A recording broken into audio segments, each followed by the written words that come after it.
Hello साथियों, मैं सौरभ कुमार सिंह और शिक्षक बहाली के मुद्दे पर टीआरई 1 से लेकर टीआरई 2 और टीआरई 2 से लेकर टीआरई 3 सब बिंदुओं की हम चर्चा करेंगे। सबसे पहले आपको बता दें कि बीपीएससी द्वारा जो पूरक परिणाम जारी नहीं हुए, जिसके लिए लगातार घमासान चल रहा था, सारे शिक्षक अभ्यर्थी लगातार नवंबर, दिसंबर और आज जनवरी महीने में भी बीपीएससी ऑफिस के पास गए और अपने बातों को लेकर सरकार तक के समक्ष बात रखने का प्रयास किया कि पूरक परिणाम जारी होने चाहिए थे। बीपीएससी ने छात्रों को अंधेरे में रखा, डार्क में रखा और निश्चित रूप से सरकार की सारी गतिविधियों पर और बीपीएससी द्वारा जो किया गया है 25 अक्टूबर के ट्वीट के हवाले से आपने स्पष्ट कहा था कि ड्रॉप आउट को बाहर करेंगे, फर्जीवाड़े को बाहर करेंगे और जो चीज़ें हैं मल्टीपल रिजल्ट उनकी संख्या जितनी भी आएगी उस सबको जोड़ते हुए हम एक से ज़्यादा पूरक परिणाम जारी करेंगे। परंतु हुआ कुछ नहीं, बस 2773 लोगों का रिजल्ट दिया गया और अभी तक शिक्षक अभ्यर्थी इस बात के लिए लगातार आयोग के पास और सरकार के पास गुहार लगा रहे हैं कि टीआरई 1 में पूरक परिणाम जारी होने चाहिए थे, परंतु जारी नहीं हुआ। साथियों, क्या इस तरह की विडंबना चलेगी? क्या छात्रों अभ्यर्थियों के पास अपने अधिकार के लड़ने के लिए कोई समस्या का समाधान का कोई रास्ता नहीं बचा? क्या आपने बीपीएससी द्वारा जो 1 महीना धारा 144 लगाया गया, क्या बीपीएससी गलती नहीं कर रही है? क्या शिक्षा विभाग गलती नहीं की है?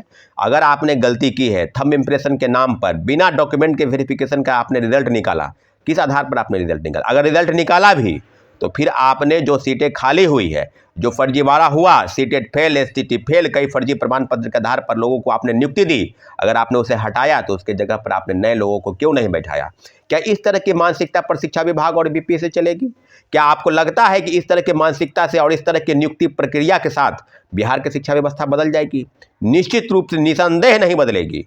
मैं आपको दावे के साथ कह सकता हूं कि टीआरई 1 में व्यापक भ्रष्टाचार हुआ है और शिक्षक नियुक्ति के नाम पर जो घपला हुआ, जो घोटाला हुआ, 1,20,000 लोगों को नियुक्ति प्रक्रिया की बात आपने कही थी और उसके बाद आज कहाँ है? मुझे तो हंसी आती है इस तरह की चीज़ें पर। आपने CTET fail, STT fail, computer science के आपके पास डिग्री नहीं है, कई लोगों के पास कई प्रमाण पत्र नहीं है और आपने उन लोगों को ज्वाइनिंग कराया और आज मुजफ्फरपुर में अगर कहा जाए तो 500 से ज़्यादा लोगों का थंब इम्प्रेशन नहीं मिल रहा है। ये घोटाला नहीं है तो क्या है? सिर्फ एक जिले की अगर बात की जाए तो आंकड़ा 1000 के आसपास आ जाएगा, कोई जिला बाकी नहीं है। तो आपने कितने लोगों को नौकरी दी है? क्या आपने फर्जीवाड़ा किया है? आपने शिक्षकों की नौकरी, आपने चोरों को, डकैतों को, फर्जीवाड़ा करने वाले लोगों को आपने नौकरी दी है? क्या इस तरह की चीज़ें से बिहार की शिक्षा व्यवस्था बदलेगी? क्या आपको मुख्यमंत्री जी ने कहा था कि आप फर्जीवाड़े तरीके से नियुक्ति प्रक्रिया को अपनाइए?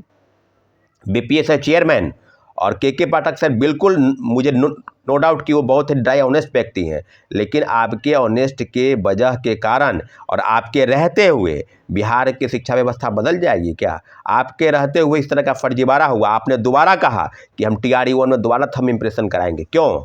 इसकी ज़रूरत इसलिए पड़ी क्योंकि बड़े पैमाने पर फर्जीवाड़ा हुआ और आज मुझे लगता है कि कोई जिला बाकी नहीं है। हम तो सूची देखते हैं तो दंग रह जाते हैं। आपके मन में भी कई सवाल होंगे, शिक्षक अभ्यर्थी के मन में कि हाँ क्या होगा अगर हम लोगों का, खासकर उन लोगों का जिनका डेट ऑफ बर्थ के कारण उनका रिजल्ट रुका हुआ है, उनके 1 नंबर, 2 नंबर, 4 नंबर, 5 नंबर के चलते उनका रिजल्ट रुका हुआ है।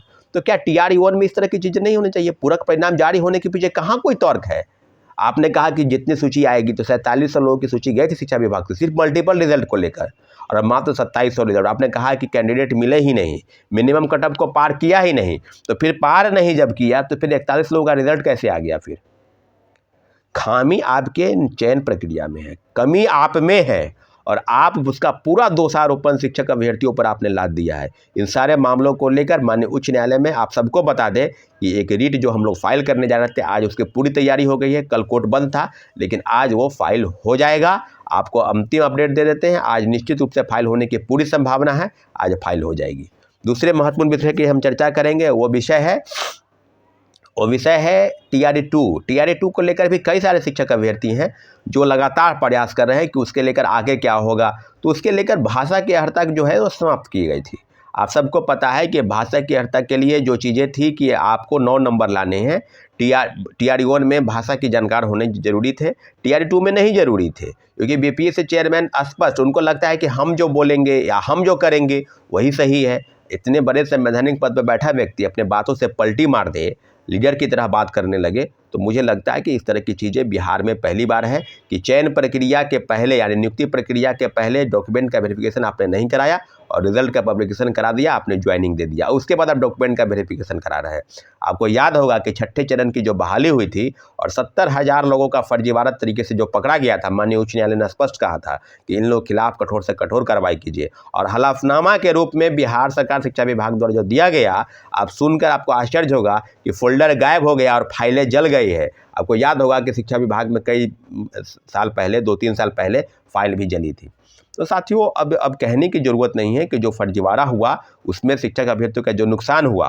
और एक बात और बता दें आपको कि आंदोलन जब भी होता है आप लोग अपने घर से निकलते नहीं, सिर्फ वीडियो पर आप निर्भर है कि वीडियो हम देख लेंगे। जो लोग तो जाएंगे ही, लोग जाएंगे ना, अगर आप जाएंगे और आप नहीं आएंगे तो आप जान लीजिए कि कभी भी नौकरी नहीं होगी। और आप इसी तरह से वीडियो देखते रहे, कई हज़ारों वीडियो आते हैं, आप देखते रहेंगे।